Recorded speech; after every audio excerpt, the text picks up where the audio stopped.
deductible. No, don't tell me about it. I have to act genuinely All surprised. right, we are live, and I don't know where it is. I don't know where it is. We're live on Facebook. I have no idea where it is. But hello, everybody, and welcome to the launch of CKC. Claudette, hi, I'm Claudette. Hi, I'm Cassidy. And we are the champions that are here for you. Our goal at CKC is to, now Cassidy's in health and I'm in life and finance. We are here to bring you talk to you about topics in life, in health, and trending topics, and also in entrepreneurship. And our goal is to be that resource for you that can help you potentially change your life. So a little bit about myself. How did I get started in what I'm doing? So it started with, I was the primary caregiver for my mom. And after, many years, it occurred to me that, number one, if something happened to me, who would take care of me, since I am not, I'm not married and I don't have any kids. And that began to really prey on my mind. And also I was concerned that when I was ready to retire, I had a regular job, 9 to 5. Well, not really 9 to 5, but a job. Would I be able to retire because I've been tapping into my resources? So, I talked to a friend of mine who introduced me to a friend of his, and I'm well educated, highly curious, and I'm talking and I'm listening to what she's saying, and I'm like, wait a second, I don't know anything that you're saying to me. And if I don't know these things, do my friends, do my family, does my community know these things?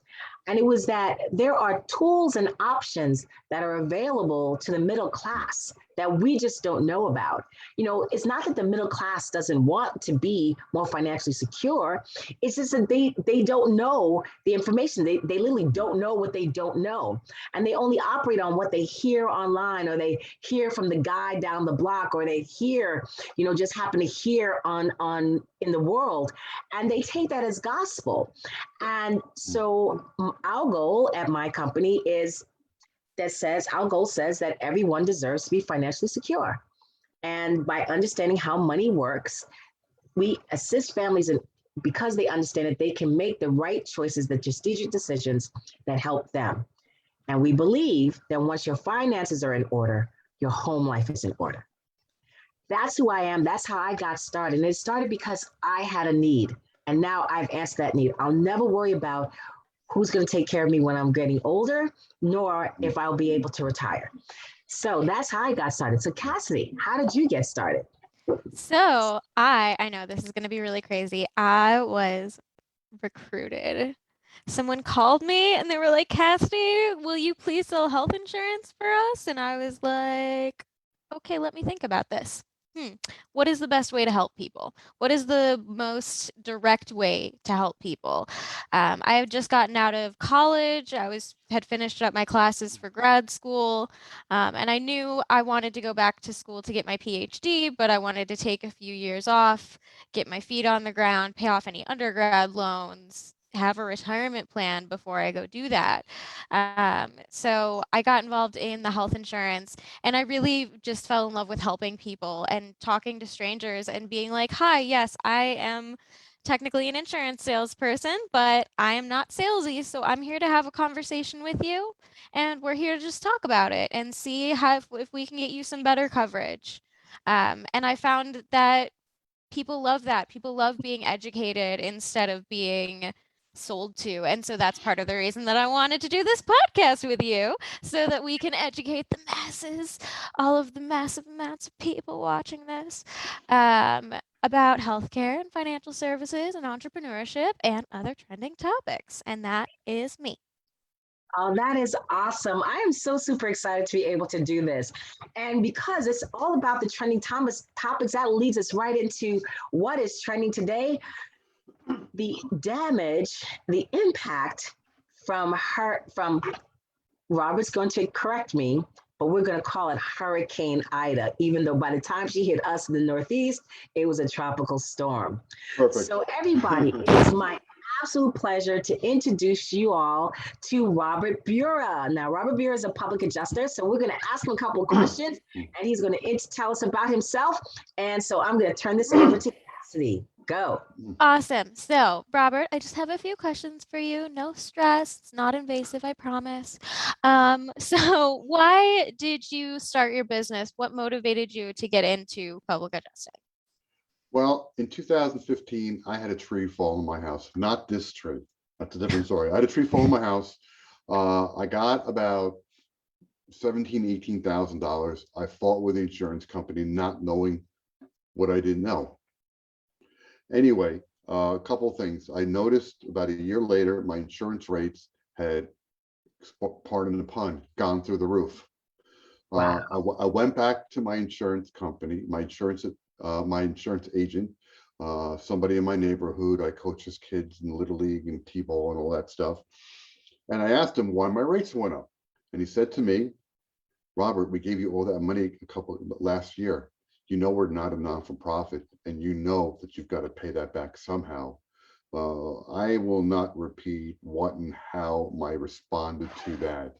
But the next thing, as you can imagine, use your imagine and exfold that. The next thing I said, hey, I've paid premiums for 18 years. Doesn't that count? And he said to me, no, we only go forward. We don't go backwards. Well, about a year later, I was looking for a change. I was looking for something. I went to a job fair in person. Remember those days? Yeah. And I saw this thing called public adjusting. I sat on the presentation and I'm like, because I've been looking for something to augment my income, or because I don't want to work for I work for a large corporation. I've got 37 years in IT background. Work for a large Wow. corporation. Okay, and I was looking for something. And this looked like, well, wow, this makes a lot of sense and I can do this. So I scheduled to go to, was it a Panera's or whatever, Dunkin' Donuts, whatever. And I sat down with this guy. He explained to me a few things. And I said, wow, I'm in. He was able, the information I got from him, I was able to get my insurance company to write me a letter of apology for a bookkeeping error, restore my rate back to where it was pre-loss, and refund me over $2,000 in overcharges. Now, Wow. this wasn't out of the kindness of the insurance company's heart, because as we all know, the insurance companies, They don't have hearts. thank you. You took the words right out of my mouth. They don't have a heart. They have a bank account. I had to go to the Banking Insurance Commission of New Jersey, put a formal complaint document in, and within 90 days, I had my results. And by the way, in the 3+ years that I've been doing this, I am the undefeated champion of the world. I've helped multiple people, and everyone that I've tried to help, as far as I know, they had a successful outcome. We could spend 20 minutes, half an hour talking about that, but that's just the concept of that. So I was in. Okay, I got laid off on this job a second time. I've been working with the company 15 years, and I'm an older person. I'm older than I look, and I'm here to say ageism is real. But what I love about what I'm doing is that my job is to help people. My job is to teach and educate people. People don't know what they don't know. The insurance company spends billions of dollars on different animals and different characters, shall we say, keeping people in the dark, telling mistruths about how bundle and save, about making people afraid to put a claim in because they think their rates are going to go up, because they do a lot of times. Why? Because most of the time insurance companies get away with it. And my job is basically to, and I don't sell. As a public adjuster, I'm licensed by the states that I work in. And by the way, Metro is probably the largest public adjusting company in the country and the only nationwide public adjusting company. We do small claims, we do large claims. Just about every other public adjusting company only deal with large catastrophic. They don't do policy, education policy reviews. They don't do mid-level, small-level claims. Let me ask you, ladies, if I borrowed a couple $1,000s from you, would you want your money back? Absolutely. Well, in many cases, the insurance companies owe you thousands, if not tens of thousands of dollars, and you don't even realize it. And they're not going to tell you. When you have damage to your home, it's not the responsibility of the insurance company to get your property back whole. It's not they don't have an insurable interest in your property. They're not responsible for telling you what damage occurred and what needs to be repaired to get the property back to pre-loss condition. Because if you have a mortgage, you have to pay your mortgage monthly, and you also have to maintain the value of that asset. For many people, it is their largest asset. So the insurance company has no interest in that, and they're not going to show you anything that you don't show them first. It's kind of weird. It's kind of weird. They're covering your asset, but they don't have a responsibility for your asset. Rob, there's so many that you just said. I just want to unpack that a little bit because, you're right. You don't know what you don't know. Like, I mean, the house I lived in, I've lived in my entire life. And like so many other homeowners, you think that, well, if, like the window shatters because of a ball, let me just go fix that, or something happens, you just don't fix it. You don't tell anybody, and you just go about your business. In the meantime, every month, like clockwork, we're sending out premiums in, and they know that things happen, but yet no one says anything. It's really amazing. So tell me something. I want to Well, let me give. I want to give your listeners, your viewers, a secret. Okay. Okay. Here's a secret. Anything that's sudden and accidental or happens in a reasonable period of time, and reasonable period of time is an open conversation for a whole other podcast. Okay. And is not specifically excluded, has the potential to be an insurable loss. People have losses. Most people have issues in their homes, and they have money owed to them. They have no idea. Okay. Now, is there a time frame and how long before you can claim? So say, for example, I had damage from Elsa, which was July. I like that movie. Oh, I'm sorry. Yeah, Elsa. Wait, when was Elsa? Because there's been so many. There was yes, Elsa, there are. Okay, so then it was Ida. So I don't know. So in general, we can go back.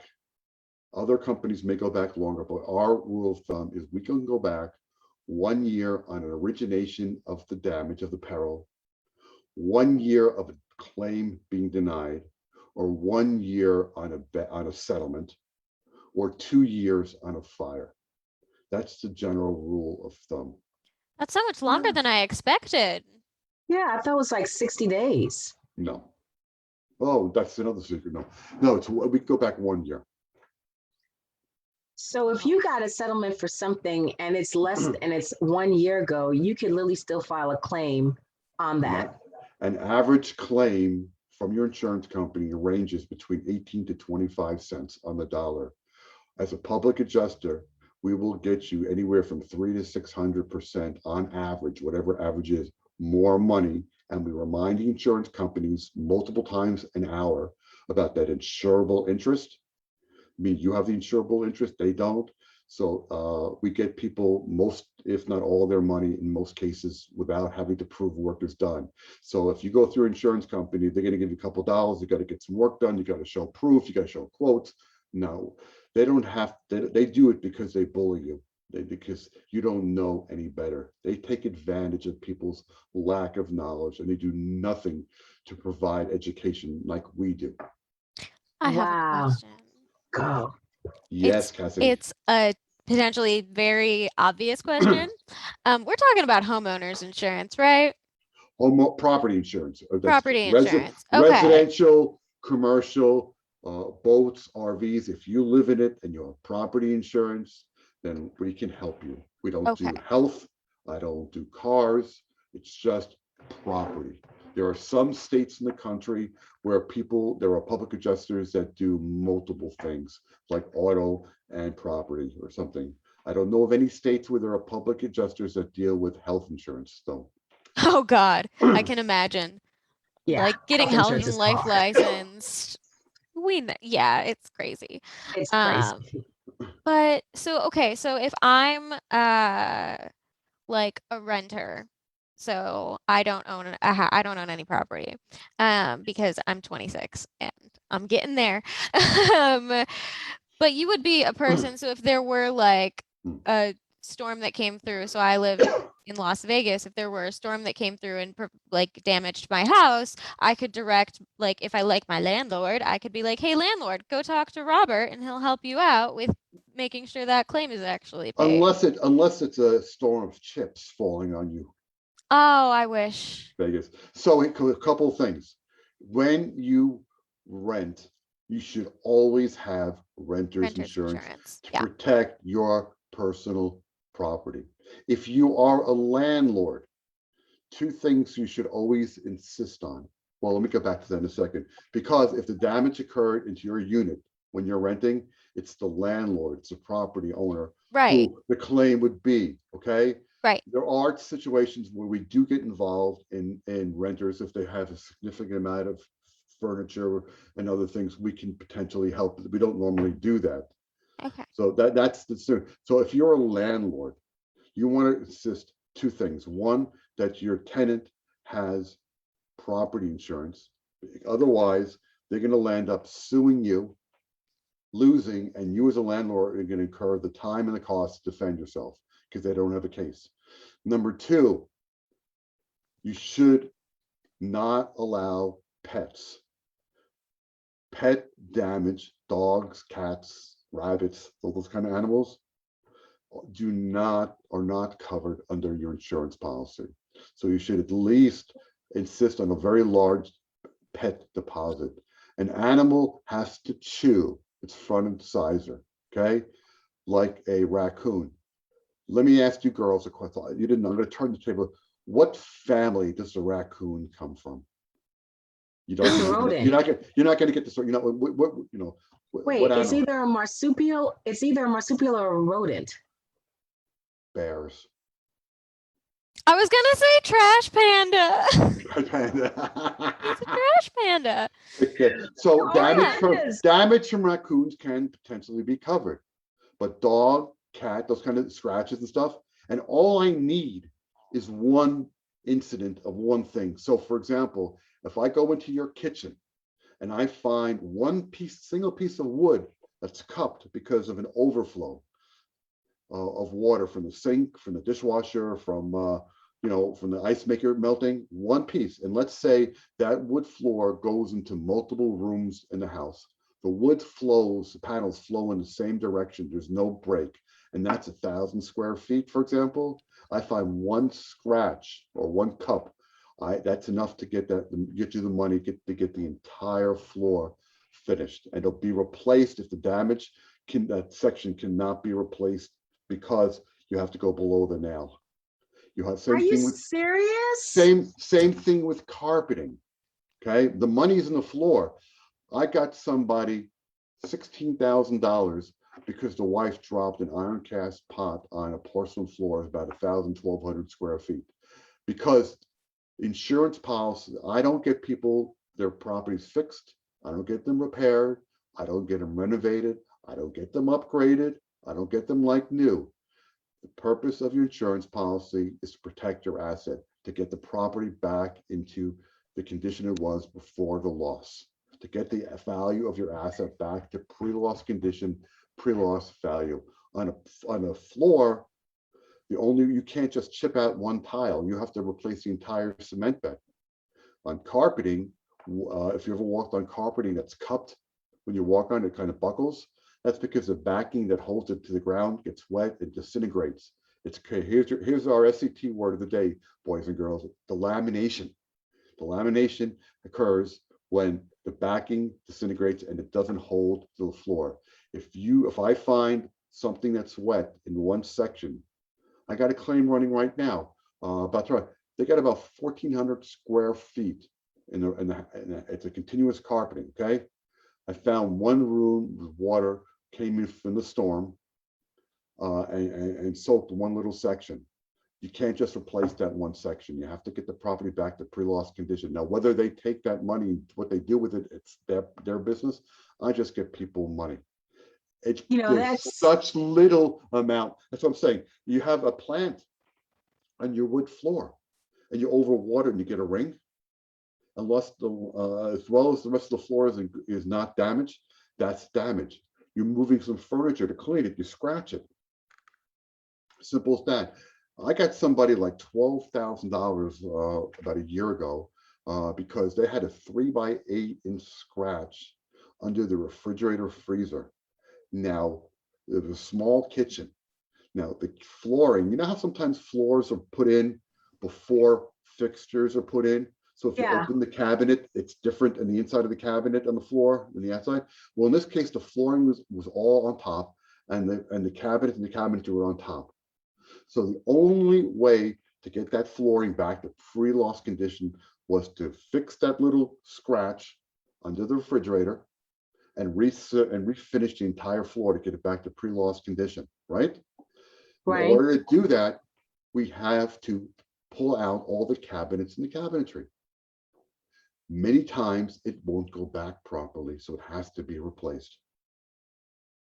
Wow. But now, Robert, I'm sure like, my mind is just like racing, like, oh my gosh, oh my gosh, oh my gosh. There's a caveat to this now, isn't there? Because people like, oh, wait, like I got this and I got this and I got this. What's the caveat? There has to be a first time occurrence. It has to be a first time occurrence. So if I find a scratch over here, like the piece of wood cup in the kitchen, and flooring goes to another room, and I find a scratch, the insurance company is going to go, you live with this, you can live with that. It has to be a first time occurrence, has to be sudden and accidental and happen in a reasonable period of time. Every time it rains, water comes through that darn window is not a claim. On March 17th, I noticed for the first time water coming out from that window and causing damage. That is a claim. Sudden and accidental. So I'll give you another one. My water heater burst and my basement flood is denied claim. Number one, your water heater is technically an appliance, and unless you have a provision for appliances, or a separate policy, home warranty or whatever, which are very expensive with big deductibles, you're not covered. You use the F word, flood. It's homeowners insurance. It's not flood insurance. So I will get that covered because we will explain to the insurance companies. You ready for this one, Cassidy? And I see Cassidy's beautiful eyes pop up in a minute here. My client had an accidental discharge from a pipe that was enclosed that was connected to the water heater. As a result, the following damages occurred. That's the claim. It's an accidental discharge of water. Anytime water leaves the toilet, it has the potential to be class 3 fecal matter. Any tile in your house that's pre-1976, I'm going to give away how old I am now because that's the year of my high school graduation, is that tile contains lead, and the backing you use to put it against the wall or the floor is asbestos, and that needs special mitigation. Yes, it does. So I want to talk, and I want to talk about the storm because that's what people want to hear right now. Yes, absolutely. So can we talk about that? Because Yeah. this yes, is we really can. important. Yes, we can. But we were like so enwrapped about all these things. Yeah. So I'm going to be the homeowner because I'm a homeowner. So this is what happened to me. Okay. So Wait. Okay. I'm gonna wait. This is how I deal with my clients. Before you tell me what happened, because I cannot unhear things. Okay. Okay. I have a license, and I want to keep my license. I cannot hear, and I want to help you to help me to help you, if that makes sense. Okay. Okay. Anytime water enters your home from above the ground, it has the potential to be insurable loss. If it's groundwater or water that hits the ground and enters, it's flood. If your basement floods, it's flood insurance, which is a whole issue in itself. But if you have, I'm talking to all the people out there, if you have at least 3 inches of water in the main level of your home, I want to talk to you and help you potentially because you probably have other issues. That's an indication that you have other issues in the house. All right. So let me ask it to you this way. What if the 3 inches of water was actually outside of the home on the first floor? and it enters in the building and goes into the basement, but it's coming from outside down. Water in the basement, no matter what it is, it's flood insurance. But do you have a sump pump? Yes. Do you have sump pump provision in your insurance, in your homeowner's policy? I think so. You have no idea. I can tell from the look. You're like, I don't know. I don't know. Sump pump provisions are usually $5,000 or $10,000. That's the norm. In a sump pump failure, we can probably from Ida, we could probably get, and you probably have between $1,000 and $2,000 deductible. So we can, in many cases, get that deductible waived from the insurance company.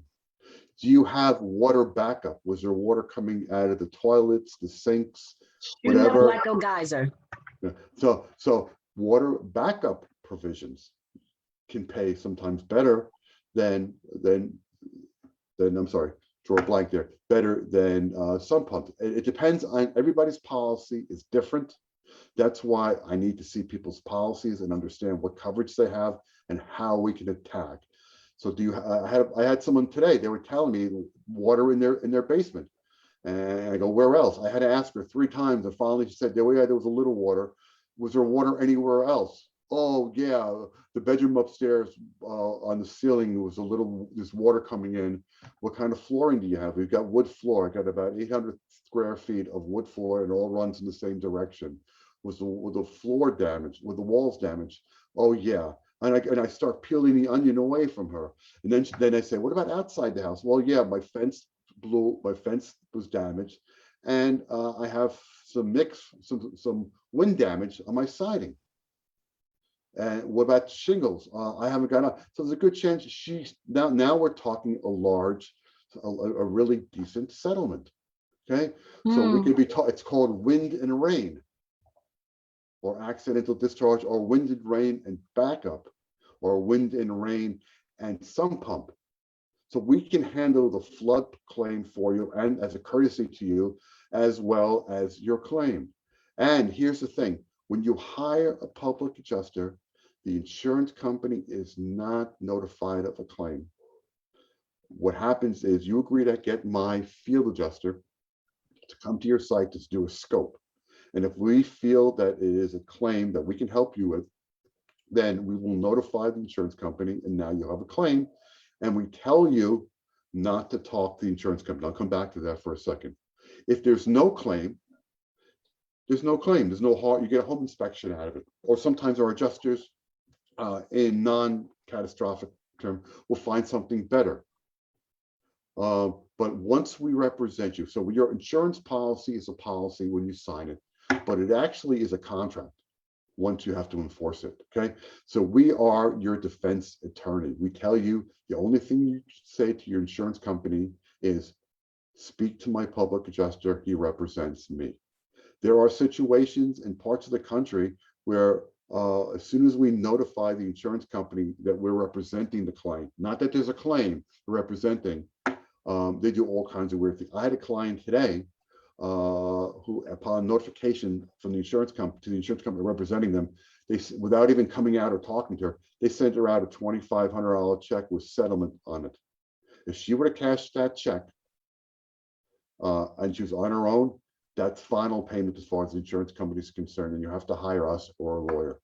They do all kinds of things to try what they do, they send it directly to the client to make us look bad. They do all kinds of things to make us undermine us. They'll send low ball amounts. They'll do all kinds of things. Sometimes they'll even show up unannounced, which you're not legally allowed to do. And they'll drag things out for months and months and months to get the homeowner upset. Yeah, they'll give you a $3,000 or $5,000 check really quick. But when it's a $15,000, $25,000, $30,000 check, it's going to take months because they're going to drag their patooties, shall we say. Yeah, I see what you're saying. But let me ask you a question. So we're going back to what you had said, that you have so much time. So you say, look at Ida. So, you know, there was water and things got soaked, damaged because of water. And there were people and wind and rain. And we know of people who because they basically ripped down damaged sheetrock and already replaced it. Do you What have does that do to them? Do you have pictures of the damage? Yeah. Say, well, this is other place, but say, yeah, say you have pictures If of the you damage. have no, if you have damage and you took no pictures, no evidence whatsoever, it makes our job that much harder. Mm. If you have receipts, that makes our job easier. I'm doing a claim right now for somebody who owns some apartment units. They got into the apartment after the tenant left. They have no idea who did the damage and the vandalism. They have no idea. Wow. They have no proof it was the tenant. They have no idea, if you understand what I'm saying. Yeah. We got into the apartment, it was damaged. Because damage by tenants in many cases are not covered, but damage to unknown sources, damage, vandalism and mischievous mischief is the actual peril. Ah. So that's the thing. So people have no idea. That's the bottom line. Is people they don't know what they don't know. And insurance, an average policyholder spends $30,000 in a life of owning a property and never puts a claim in. Yeah. Yeah. If- It's the same if thing with you- your car insurance. Yeah. You put in how much money, you never put a claim in. So if you went to court in some type of claim situation, it doesn't matter what it is, would you want the same lawyer representing you that's representing the other party that you're going into court against? No. That's what you're doing with the insurance company. The adjuster that comes to your home has no insurable interest in your property. Not only does he not have that and have to show you anything, but in many cases, these adjusters, the insurance companies, get incentivized based on how little they can get away on a settlement or how much they can get away with denied claims. Now, are they looking out for your best interest? I don't think so. Am I looking out for your best interest? Yeah. I'm an independent licensed by there wouldn't be need for public adjusters. We wouldn't be here. The Banking Insurance Commission would license us and regulate us if there wasn't a need for us. You know what you just said just made me think about something. So you have a claim that you're say a problem, and they send an adjuster, and they tell you, and the guy says, okay, this is what we're going to settle with. You're thinking, okay, this adjuster was being honest. He really wasn't. Now, could you have a battle of the adjusters? Like, okay, you got your adjuster, but I've already got my adjuster. That's what we are. We are your adjuster. My field. See, we segment. What makes us different, Metro different, is we segment. I am a licensed public adjuster. My role in the company is teach and to educate policyholders and to identify the potential for an insurable loss. Then once you agree to us to represent you, I bring in my field adjuster who scopes it out and he battles it out with the insurance company. Insurance company go, you're crazy. Some spackle, that'll take. No, not only is it not okay, but we want to do all this room and then it continues on to another room. So that's the battle. So the guys that I use, I've got a team of adjusters. I use one specific team that I know are people that I would not want to cross. Okay, these people love to fight. They really get off on battling the insurance company. I give you an example. I had a claim in Short Hills, New Jersey. The initial for vandalism, mischievous mischief. The initial offer for the insurance company was like $17,000 or $18,000. We got them $118,000. Whoa. Everything in the house had to be cleaned and deodorized. We don't know if the people, the burglars, the invaders had COVID. We didn't know if they were intravenous drug users, had HIV. The mom refused to go back in the house. Everything in the house had to be cleaned, deodorized. All the food had to get thrown out. All the clothes in any room they may have gone to had to be professionally cleaned. The mitigation on this claim was about a third of the entire cost. Wow. I'm sitting here like just dumbstruck as to like, oh my gosh. Let me ask you a question. So you said, so tell us about where I'm in New York. Everybody loves New Jersey and Connecticut. Insurance companies love New Jersey, Connecticut, and every place else. Not Connecticut. I was gonna say New Yorkers don't love New Jersey. No, I'm talking about when it comes to insurance, because I know from my end, and you know from your end, Cassidy, New York is a special beast when it comes All to by itself, yes. all by itself. It's a special beast. It's like, yeah, and it always takes someone who understands that, like, we're a special beast. I grew up in New York. I grew up in Rockland County for, until I went away to college. Oh my God, we're all from New York. I'm from Buffalo. That's right. Born and This raised have in New York family- City. Great. I have family in Buffalo. Hey, So, do you know which Robert. part? The front end of the bowl. Ooh, nice. No, I have family in Tonawanda area in Buffalo up there. My Awesome. sister went to Same. school. So do I. My sister went to school in UB. I went to school in Oneonta. My daughter went to school in Cortland. It was cheaper to send her to Cortland, New Jersey. My son went to Chicago because it was cheaper to go to school in Chicago, and he never came home. But that's a whole other topic. That's funny. But so, Robert, what would New Yorkers, especially having gone through Ida, and this is not weather that New York is used to. Talk to us about snow, and we got you. Like, you're like, whatever, not gonna blink, but 3.5 inches of rain in 1 hour, Yeah. 7 inches in 1 day.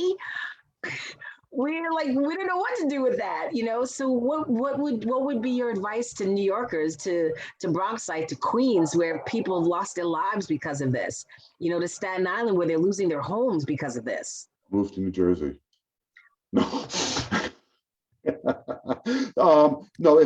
Well, that was not very helpful. No, really was not. Well, I'm not always okay. I'm sorry. I like to have fun with this. I apologize. But so if your loss is significant, I can still help you. I mean, if you've lost your house, if you got $100,000, $50,000, $100,000, I have people who can come in. I have adjusters who are licensed in New York. I can definitely help you, but I can't help you in New York with a $10,000 or $15,000 or $20,000 claim. But if it's a large claim, I have my adjusters who are licensed and practice in New York. Connecticut's a different story. We don't really practice in Connecticut.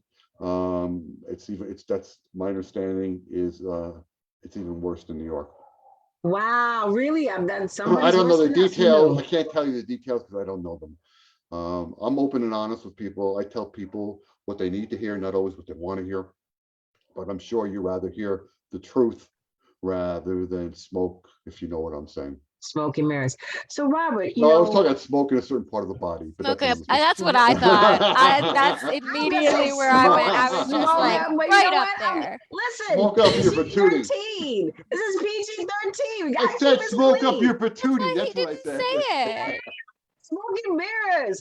But listen, Robert, I can't believe, the time has flown and there's so much information out there. And so what can we do, for our audience, our friends, then how to get them, how to connect you to them. I know you have your info in there. We're going to put, and so everybody, we're going to put, even though it's up on the screen, you can take a picture of that, but we're also going to drop it in the links into the discussion section of the podcast.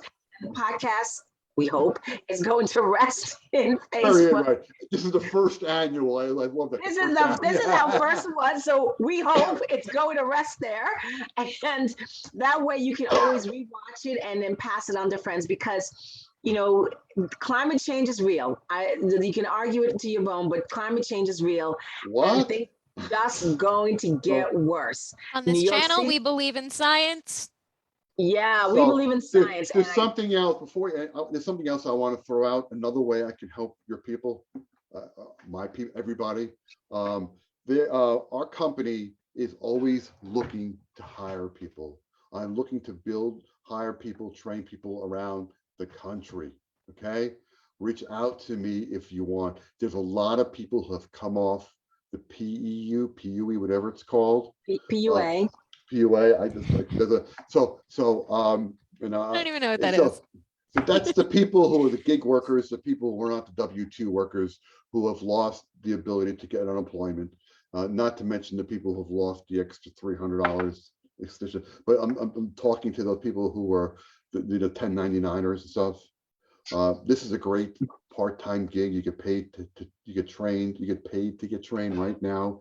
If you come on board, I can get you in 30 days about $2,000 in your pocket to train. Wow. If you meet the criteria. It's a side job, it's a side hustle that can lead into full-time. You help people. So reach out to me, I'll get you in the information. I've got a really painless 9-minute overview that I can send to you. The links in my link tree, actually, it's there too as well. If you want to help people and get paid for helping people, teaching people. And the other thing is the biggest part, another part we do, I'll sit down with people and I'll do policy reviews, educational policy coverage reviews, find out beforehand it happens. Like here's my tree, my client who had a $16,000 deductible. They found out after they're 3% deductible. They thought with 3% of their $1,400 or $1,500 insurance policy. No, it was of their $625,000 policy. So what they thought was a couple $100 of three turned out to be $16,000. 90% of people who have property insurance have gaps ranging from hundreds to thousands to hundreds of thousands of dollars, and you're not going to know about it until the proverbial, you know what, hits you know Tree. what. Or the tree falls on your house. Then you Cassidy know. knows exactly what I'm just saying there. Without I know what you're saying, dude. Whatever. Wait, it's like you think I don't know. I know what you're saying. You know, the bottom line is people, insurance companies spend billions of dollars, and they don't want people to know. I give you the blue pill. I take you out of the matrix, and I show what real life is, and it's just amazing. That's simple as that. Wow. Robert, quick question. What is Metro's fee structure for New Jersey claims? Okay, Question from a person. Fee structures range based on the type of claim and the severity of the claim. Claims range between 35% to 10%. But remember, I'm getting on average 300 to 600% more, and I'm getting you the money up front.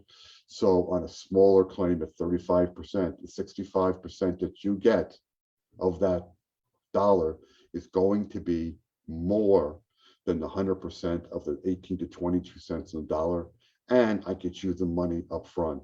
And in addition to that, if it's a claim like a tree falling on a house, any claim where there's more than 2 crafts involved, in this case, we have a tree person, we have a roofer, we probably have a contractor from the leak. Anytime we get more than 2, we always ask for overhead and expenses. What does that mean? The insurance company kicks in an additional 20%.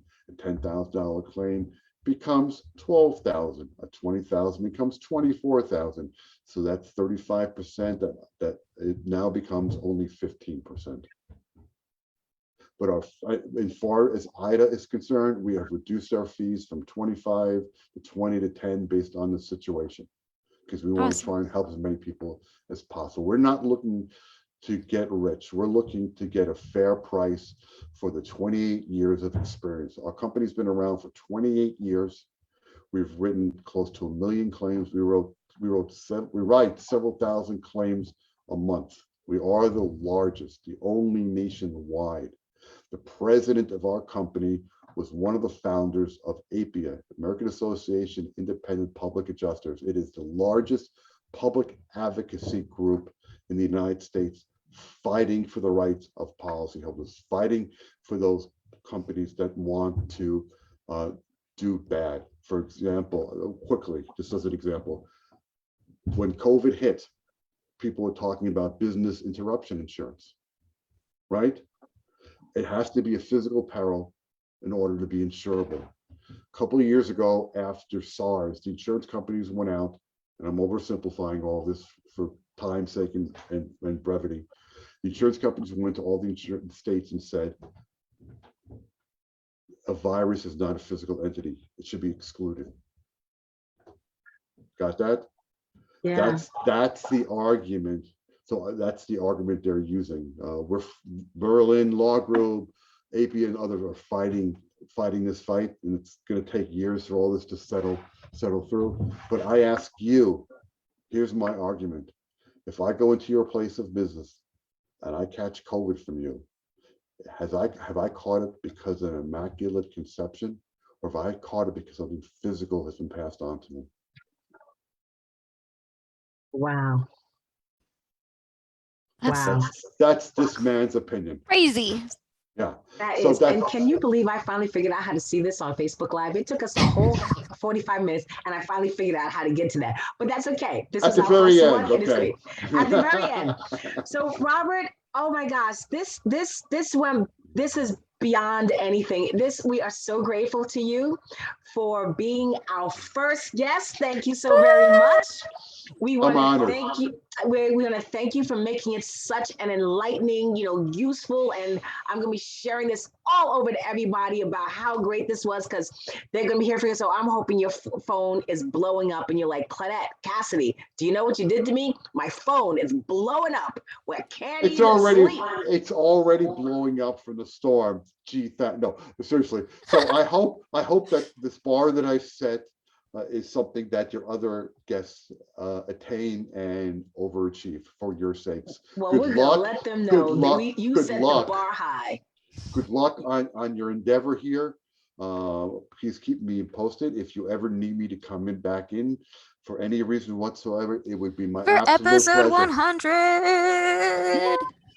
And don't be surprised if Absolutely. I don't invite you to our community board meeting. I'm like, Robert, would you mind coming to our community board meeting and kind of answering all these questions? They're crazy, but that's okay. You still should come. Everybody is crazy right now. If you have damage and you're going through this, you're a little vakakta in the head, right? And the more damage, the more vakakta. It's the second day. Well, now it's night of Rosh Hashanah, so I have to throw in a reference. Here.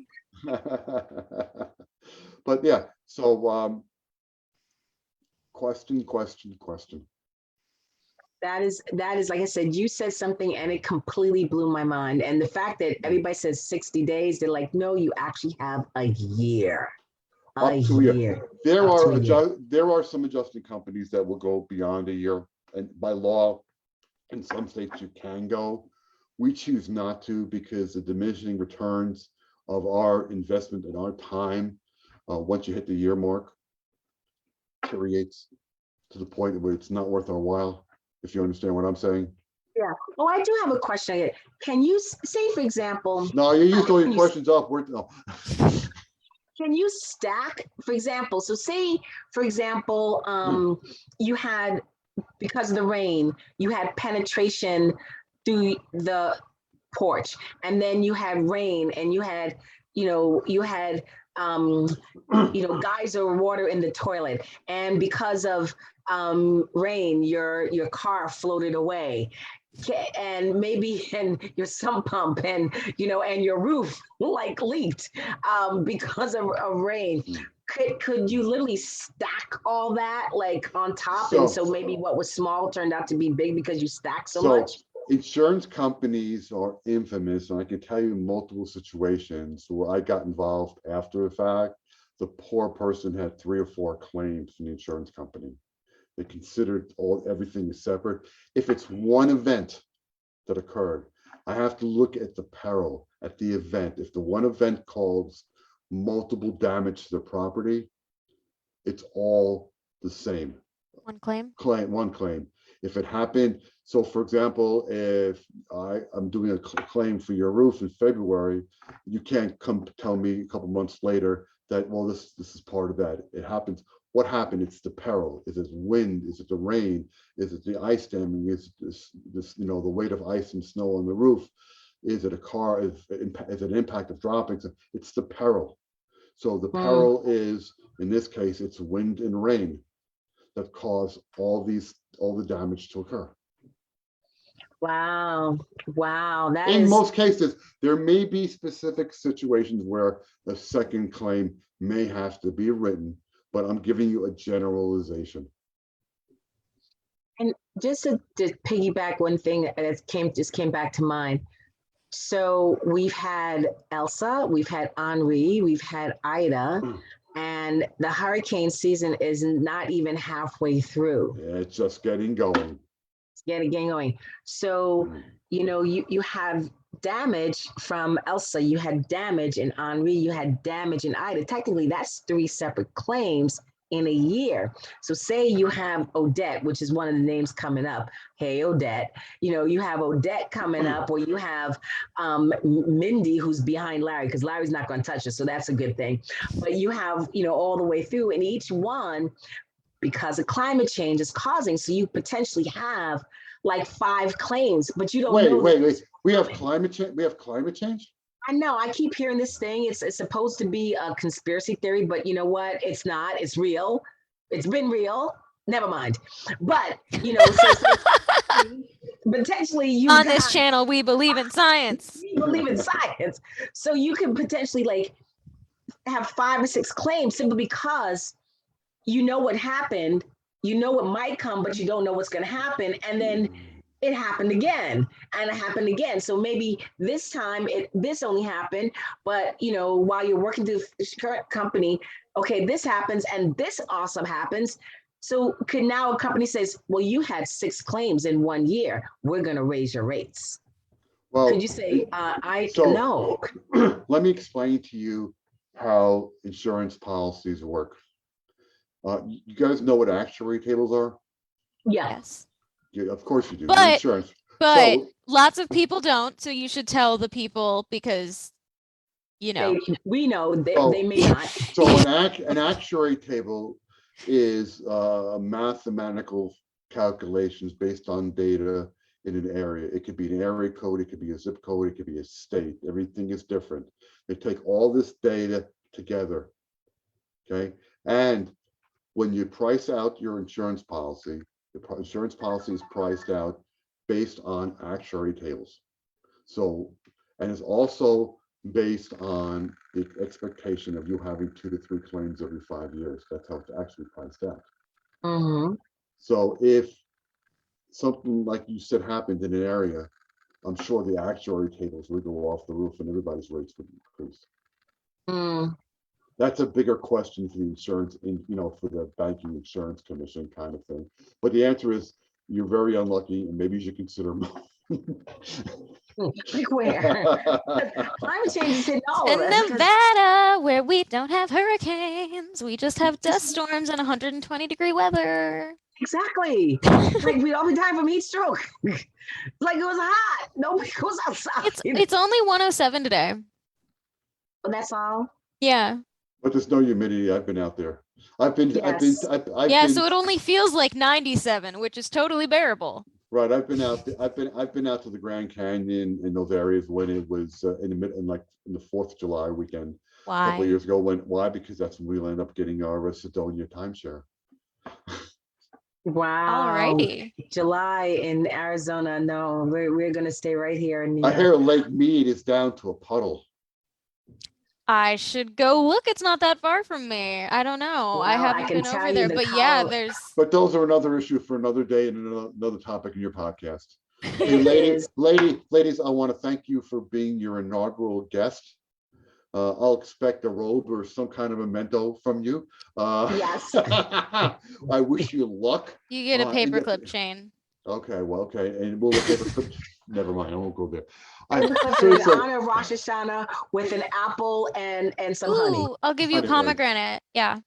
All right, so ladies, good luck with this. I hope I make it to your 100th, or even your 50th or whatever. Let me know how I can help you ladies or anybody you know. Nevada is a great place for public adjusting. I'm hiring people in Nevada as we speak right now. Because once I hire people in Nevada, then I get to go out to Nevada and write it off on my taxes as a business expense. Quick plug for my Facebook group, Las Vegas Small Business Owners and Friends. Robert, you should join if you're recruiting people in Nevada. Please invite me. I will. Well, everybody, Cassidy, oh girl, I'm so grateful that we did this together. I'm so looking forward to what's going to come. Robert, thank you so very much. It has been so much fun. I learned, I have my eyes opened over things that I did not know. And so I hope you guys out there, you learned something new. And remember, this is just a small, Robert sharing how many years of experience and many different scenarios. There may be some similarity, but your situation is different. And so you want to talk to somebody who actually knows how this industry works. Talking to Rufus down the block is not going to help you. Roofers are not allowed to negotiate with the insurance company as adjusters. It's illegal for them to do that. No, I'm talking about Rufus. Rufus. She means Rufus. Rufus. Just the dude down the street. Block. You can't talk to Uncle Louie. Oh, I thought you said Rufus. I'm sorry. Yeah. No, Rufus. Uncle Louie, he doesn't know about this stuff. Uncle Louie don't know a whole lot about anything, but y'all keep talking to Uncle Louie like he does. Y'all need to stop and come talk to us who actually do know what's going on. So if you guys need any help connecting to Robert, please reach out to myself. Please reach out to Cassidy. We are here for you. If you have a topic that you would like us to discuss, whether it's health, whether it's entrepreneurship, whether it is finance, let us know. And to let you know, next week, our guest is going to be of Reclaim Your Space. This is for those established business owners who are like, oh my gosh, I got to do this. I got to do this. I can do this. So like, where to start? Her secret sauce is helping you to prioritize so that you can do more with what you've got. So you guys, especially you new business people, you don't want to miss that. How to reclaim your time, reclaim your space. You need to be with us next week, Wednesday, 6:30, right here on Facebook on CKC, Claudette and Cassidy Champions, your providers of information that can change your life. Thank you, everybody. Thank you so much. Thank you. Guys, be safe. Thank you, Have a great night. Robert. Bye. Bye, everyone.